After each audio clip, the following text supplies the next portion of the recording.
তুমি যদি বিশ্বের সেরা হও কিন্তু দেশের জন্য কিছু করতে না পারো তাহলে তোমার জন্ম বৃথা। নতুন বাংলাদেশে আসা শুধু আশিক চৌধুরী নয়, বরং আরো এমন বেশ কিছু প্রতিভাবান মানুষ আছেন যারা বাংলাদেশে আসলে বদলে যাবে আজকের বাংলাদেশ। মনে আছে সেই উক্তি, যাও বিদেশে দক্ষতা অর্জন করে বিশ্বের সর্বোচ্চ পর্যায়ে কিন্তু ফিরে এসো বিজয়ের বেশে। কারা সেই বিশ্বকাপানো বাংলাদেশি, কি তাদের পরিচয়, কিংবা কবে বা আসবেন বাংলাদেশের হাল ধরতে, সেটা নিয়েই আজকের প্রতিবেদন।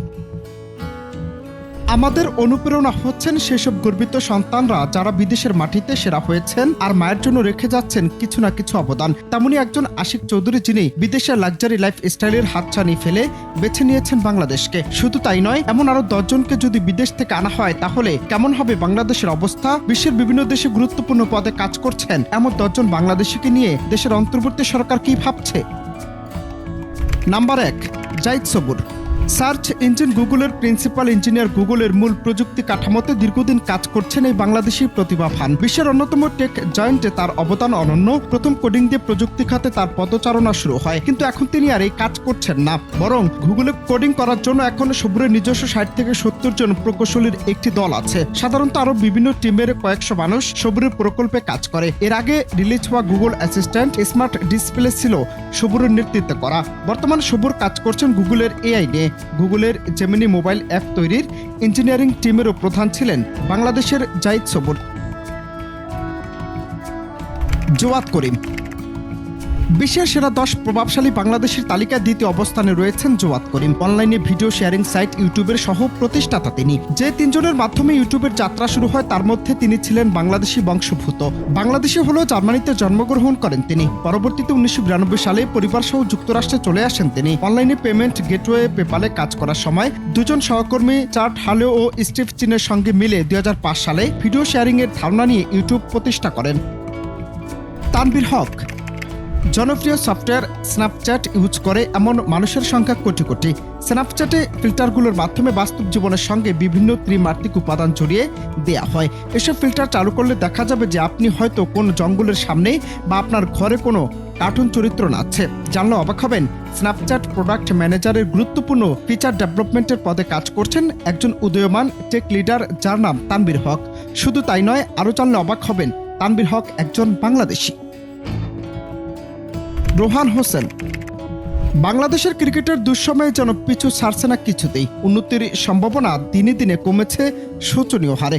সুসময় পেরিয়ে যেন আবারও আটকে পড়ছে ব্যর্থতার গোলক ধারায়। 20 বছর ধরে আন্তর্জাতিক ক্রিকেটে দাপিয়ে বেড়ানো দলটির অর্জন বলতে তেমন উল্লেখযোগ্য কিছু নেই। সাম্প্রতিক ক্রিকেট ও পারফরমেন্স যেন তার জলজান্ত প্রমাণ। দেশের খেলোয়াড়রা বারবার সুযোগ পেয়েও নিজেদের মেলে ধরার বদলে বিনিময় দিয়েছেন ব্যর্থতার হতাশা।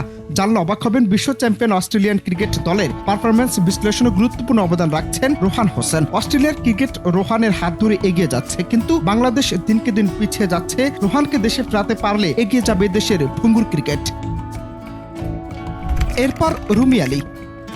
তিনি একজন অর্থনীতিবিদ। তিনি আমেরিকার জেপি মর্গান ব্যাংকের সাবেক ম্যানেজিং ডিরেক্টর। বিশ্বখ্যাত ব্যাংক জেপি মর্গান ও আইএফসি-তে কাজ করছেন উচ্চ পদে। বাংলাদেশের প্রতিনিধিত্ব করেছেন আন্তর্জাতিক আর্থিক জগতে। এর আগে 2019 সালের 20 এপ্রিল তাকে চেয়ারম্যান হিসেবে নিয়োগ দেয় এবি ব্যাংকের পরিচালক বোর্ড। তিনি চেয়ারম্যান থাকার সময় 2021 সালের নেট মুনাফার বার্ষিক 82% প্রবৃদ্ধির মুখ দেখে ব্যাংকটি। সম্প্রতি এবি ব্যাংকের চেয়ারম্যান পদ থেকে পদত্যাগ করেছেন রুমি আলী। তিনি আবারও বিদেশে চলে গেছেন, কারণ গত 3 বছর বোর্ড পরিচালকদের জন্য কঠিন সময় ছিল। শুধুমাত্র ব্যাংকের মূলধন না থাকায় চলে যান তিনি। ডক্টর রাগিব হাসান।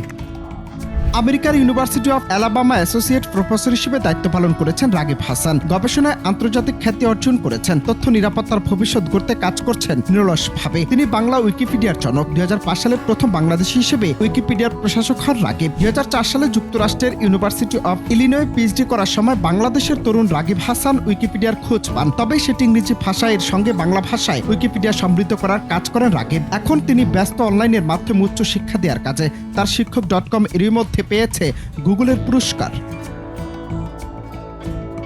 সালমান খান।